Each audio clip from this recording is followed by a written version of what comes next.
tal? Buenas tardes, bienvenidos nuevamente a UNAES Universidad, Universidad Abierta de Estudios Especializados. Comprometidos con la excelencia, vamos a iniciar lo que es la clase, cómo hacer evaluaciones psicopedagógicas y efectivas con educadores del siglo XXI. Al ver esta imagen, ustedes tienen que saber más o menos qué es lo que ven, qué es lo que no se ve y qué es lo que se infiere. En lo que se ve, son niños felices, que están disfrutando. No se ve un pupitre, una silla, un aula de clases, una maestra, pero pensemos en la inferencia. ¿Qué es lo que están infiriendo en un aula de clases? Totalmente basada a docentes con pedagogías del siglo XXI. En la introducción, la evaluación psicopedagógica no es más que la evaluación psicopedagógica es fundamental para conocer a los estudiantes y adaptar las enseñanzas a sus necesidades únicas. En esta imagen que tenemos aquí a la izquierda, podemos observar que hay un aula de clases donde los estudiantes están concentrados en las actividades que están realizando. De esta manera es muy importante ver que cada estudiante aprende a su propio ritmo, su enseñanza debe ser basada a sus necesidades individuales, porque de pronto dentro de la misma, no de pronto, todos no aprenden de la misma manera, incluyendo también los que están dentro del aula de recursos. Para ellos tenemos que adoptar un tipo de enseñanza bastante individualizada y a la vez única, porque tenemos que basarnos en lo que tiene su diagnóstico y cómo poder evaluarlo para que ellos vayan adquiriendo los conocimientos necesarios dependiendo sus diferentes tipos de necesidades. En la segunda vemos lo que es la importancia de esta evaluación en lo que es la parte psicopedagógica de la educación en el siglo XXI. Está compuesto por tres conceptos muy claves y muy claros a la hora de verlos, como la adaptación, la inclusión y el éxito. La adaptación es el proceso que nos permite, dentro de la enseñanza-aprendizaje, ver las fortalezas y dificultades de cada estudiante. Es decir, como ver un FODA, ver cuáles son las fortalezas que el niño tiene, pero eso lo tenemos que ver desde las primeras semanas de clase, es decir, cuando estamos en ese mes de apresto, trabajar todo lo que es la parte lúdica, la parte de la gamificación, todo lo que es la parte de la diversión, la autoestima, ver lo que son las competencias, más que todo la social y la comunicativa, para descubrir en ellos cuáles son las debilidades que se están marcando y trabajar en base a ellas.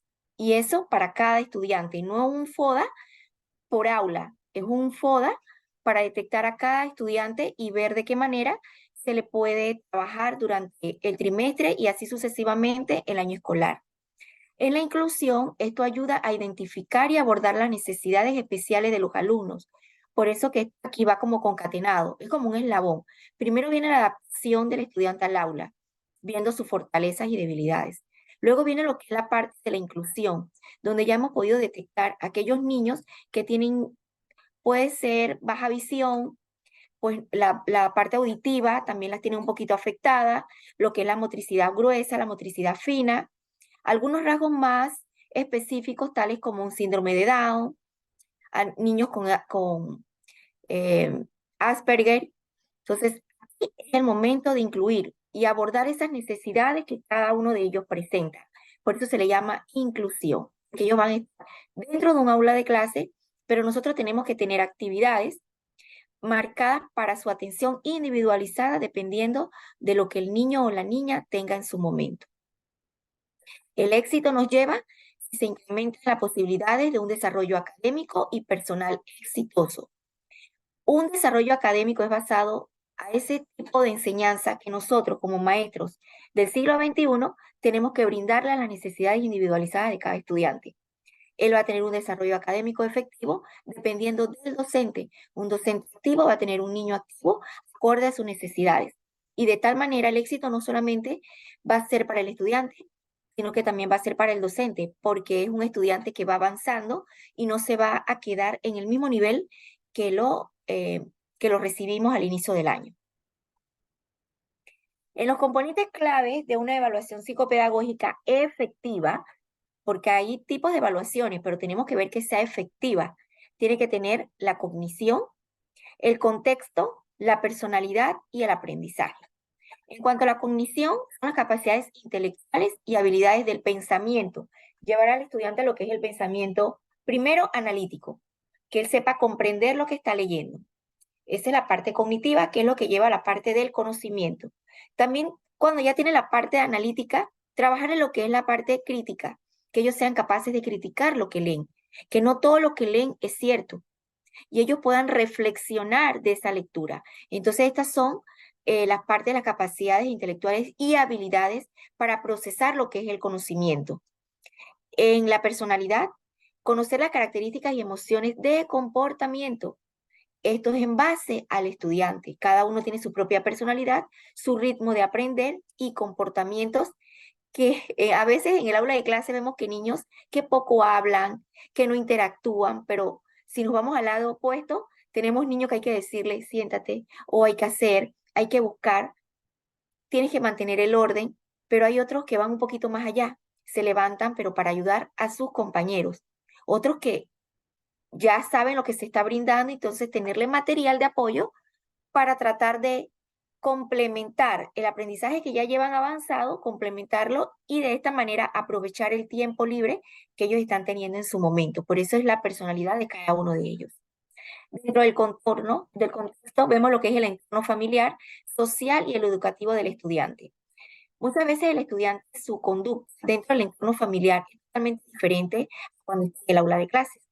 Porque si es un niño que vive cerrado, no tiene actividades extracurriculares, llámese un fútbol, un karate, una academia de baile, el niño cuando llega a la escuela va a sentir que el colegio es su área de recreación, que es su Westland Mall, que es su cine, que es el parque. Entonces hay que buscar un contexto que él se sienta atraído, pero que a la vez guarde relación con su aprendizaje. Es decir, llevarle al contexto al niño lo que él necesita, al estudiante.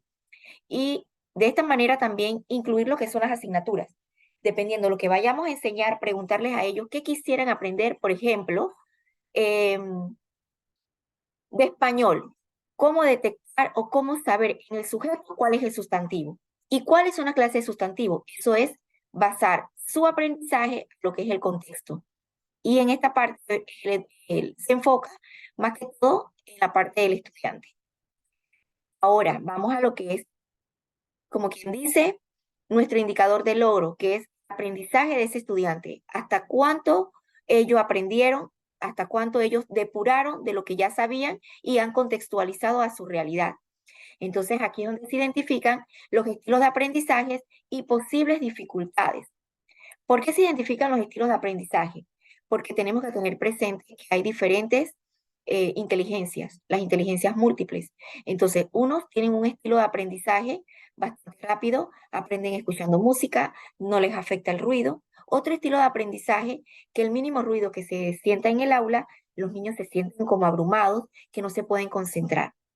Posibles dificultades a partir de este tipo de conducta, observar si el niño mueve el lápiz, si el niño mueve la cabeza para ambos lados, si un momento está escribiendo lo que está transcribiendo lo que está en el tablero, pero cuando va al cuaderno, pues se lo olvidó nuevamente. Entonces, estos son estilos de aprendizaje que nos ayudan a ver posibles dificultades que ellos tengan y de esta manera a abordar como psicopedagogos con una evaluación psicopedagógica efectiva y buscar entonces el proceso del aprendizaje, que es donde tenemos que incluir entonces lo que es los padres de familia, los roles que cada docente lleva en el aula para trabajar en base a este estilo de aprendizaje de cada estudiante.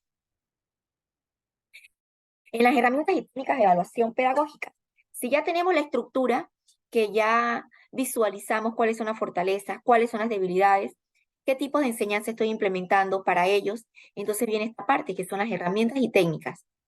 Son pruebas estandarizadas, observación conductual y entrevistas y cuestionarios. Son diferentes tipos de herramientas con las que podemos evaluar. Tenemos estas estandarizadas, que son medición objetiva de capacidades y habilidades. Cuando se dice objetiva es porque vamos a tener un tipo de instrumento que va a ir medido por niveles de logro, donde el estudiante previamente va a conocerlos y él va a ver sus capacidades, sus habilidades para lograr en donde él quiere llegar. Por eso se le llama medición objetiva. No podemos ir a la parte subjetiva de que creo que lo hizo bien, me parece que lo logró en el tiempo, en cuanto a lo que expresó, fue claro. No, en esta sí nos da de manera objetiva y el estudiante va a conocer previamente, se le va a evaluar dentro de sus capacidades y habilidades. Por eso se llaman pruebas estandarizadas. En la observación conductual es el análisis del comportamiento del estudiante y en el desempeño del aula. Esta observación conductual no lleva a una evaluación medida numérica, sino buscar algunos tipos o herramientas que permitan que el estudiante tenga un comportamiento adecuado a la hora que él va a trabajar, ya sea a la hora de escuchar, a la hora de él impartir su conocimiento o a la hora de ejecutar. Por eso se le llama el desempeño en el aula. En cuanto a las entrevistas y cuestionarios, es una recopilación de información a través del diálogo. Son entrevistas que se van a hacer primero entre pares, luego un grupo de 3 que se le llama triada, a un grupo de Philly 66 que lo hacen en 6 minutos con 6 estudiantes con un tiempo limitado. De igual manera, es una recopilación de información donde lo van a hacer también fuera del aula, porque esto atrae al estudiante colocar tipos de entrevistas igual a uno a la hora de evaluación, a la hora de evaluarlos, ellos puedan pues interactuar y hacerlos como empoderados del aprendizaje que están adquiriendo al momento. 5 herramientas de evaluación psicopedagógicas efectivas. Hay más, pero yo les voy a presentar 5. Una son las pruebas estandarizadas que hace un momento les hablé. También tenemos la observación en el aula, el análisis del comportamiento, interacciones y estrategias de aprendizaje del alumno en su entorno natural. Esta observación del aula, aquí vemos esta imagen. La profesora está brindando sus técnicas de enseñanza, es decir, cómo ella está haciendo para que los estudiantes adquieran el conocimiento. No todos lo van a adquirir de la misma manera, pero ahí es donde llegan las estrategias del estudiante, es decir, del alumno. Él va viendo su entorno, él va a estar escuchando, pero a la manera de él que lo vaya a ejecutar, él va a hacer su aprendizaje para él. Y al hacerlo para él va a tener un aprendizaje de manera efectiva, porque él ancló lo que es la técnica de enseñanza que utiliza el docente con el tipo de aprendizaje como él lo ha adquirido. Entonces, es muy importante que se dé dentro de la observación en el aula. No es para una tarea en casa, es para una observación docente, estudiantes y estudiantes docentes en el mismo contexto y que la comunicación sea bidireccional. En cuanto a los portafolios de trabajo, es la recopilación sistemática de muestras del trabajo del estudiante, evidencia su evolución del progreso. Estos portafolios de evidencias son más que todo que va a estar dividido por algunas secciones, donde ellos van a tener allí las asignaturas que están dando en el año del curso. En cada asignatura, él va a ir recopilando todo lo que se ha copiado dentro del aula, todas sus actividades que ha desarrollado dentro del aula por cada asignatura, sus pruebas. Si hay proyectos educativos, deben estar presentes. Va a tener dentro de este portafolio lo que son los instrumentos de evaluación, es decir, que son sus evidencias de su evolución y de su progreso en cada trimestre. Ese portafolio ellos lo pueden acomodar con una portada bastante atractiva para ellos, que sea manifestada como con su proyecto de vida, que si él quiere ser mecánico de aviación o quiere ser maestro, él coloca solamente su cara y él empieza a hacer un montaje porque ese es su proyecto de vida. Entonces, esto lo va impulsando a él a querer lograr sus objetivos. En este portafolio de evidencia también va a reposar lo que son informes de todas sus calificaciones, su horario de clases, su FODA, para que él vea y vaya colocando donde sus debilidades se han ido fortaleciendo. Y este también es una herramienta de evaluación con su instrumento de evaluación. Dentro de las entrevistas y cuestionarios, pues es más que todo obtener información cualitativa sobre sus fortalezas y dificultades y contextos. Y esto va basado a lo que se esté desarrollando en el momento. Este tipo de entrevistas y cuestionarios también pueden ser bastante personalizados, buscando más que todo eh, ese sentir del estudiante y que lo pueda hacer de una manera bastante efectiva y relajada dependiendo su condición. En la evaluación dinámica es la observación de este aprendizaje. donde ellos van a resolver problemas de su entorno, que sean identificados y ellos logren tener sus propias estrategias a estas resoluciones. Por ejemplo, si ellos están viendo que en la escuela se genera mucho lo que es el papel, que las canastas de los cestos de basura que están en cada salón se llenan en su totalidad en las 2, 3 primeras horas de clase. Entonces, tratar de colocarle un problema, una simulación de un problema, para que ellos sean capaces de, ¿qué? De tener la supuesta solución al mismo y buscar sus estrategias y apoyos necesarios para ver cómo ellos pueden entonces reciclar ese papel, puedan venderlo y de este dinero extraer algunos insumos o recursos que les puedan favorecer dentro de su trabajo y en el actuar en el aula de clases. ¿Cómo van a interpretar los análisis y resultados de sus evaluaciones? Pues bien, lo van a identificar, lo van a integrar y lo van a interpretar. Por eso que al inicio de las diapositivas se le hablaba de la parte cognitiva, que es lo que lleva a lo que es el conocimiento. En la identificación se van a reconocer sus fortalezas, sus debilidades y sus necesidades. Nosotros también lo vamos a estar viendo porque para eso se hizo un mes de apresto. Luego vamos a integrarlo. Van a relacionar los diferentes componentes evaluados para tener una imagen completa de lo que se está desarrollando. Cómo se pueden integrar en los diferentes grupos de estudio. Cómo se pueden integrar, por ejemplo, hay un niño que no le guste cantar porque tiene pena. Entonces buscar la manera cómo integrarlo y buscar los componentes necesarios para que ellos lo vean de una manera atractiva y se puedan evaluar. Dentro de la interpretación, es dar un significado a los resultados y establecer sus propias conclusiones. Es decir, ellos después que han identificado que se sienten integrados en la actividad que están resolviendo en el momento, ellos fácilmente pueden interpretar, porque ellos están dentro del aula y el docente del siglo XXI tiene que saber que hay un inicio, un desarrollo y un cierre, que son los 3 momentos dentro de las actividades. Y que si hablamos de evaluación, vamos también a tener 3 momentos. Esos momentos son la parte diagnóstica, que es lo que los niños traen referente al tema que vamos a tratar. La parte formativa es ese seguimiento que se le va dando y ese apoyo de retroalimentación al mismo. Y ellos van a poder tener conclusiones con la parte de la formativa y poder lograr una sumativa de manera positiva. Aquí vemos lo que es la aplicación de los hallazgos. Es lo que ellos, a través de la investigación, de la interpretación, del análisis, ellos van a llegar a estos 3 puntos, que son planificación, intervención y seguimiento. La planificación es diseñar estrategias de enseñanza y aprendizaje personalizadas. Lo que tú le enseñas al estudiante, ellos lo van a aprender para su propio beneficio y lograr con éxito lo que se aprende dentro del aula, para evitar lo que es la memoria. Aquí nosotros tenemos que planificarnos y saber efectivamente cuáles son las estrategias y enseñanzas de aprendizajes que de pronto, si tengo 35 estudiantes, 2 no aprenden con la misma metodología o con la misma estrategia de enseñanza. Tengo que buscarle otro tipo de estrategia más personalizada para los estudiantes que lo necesiten. ¿Y cuál es la intervención?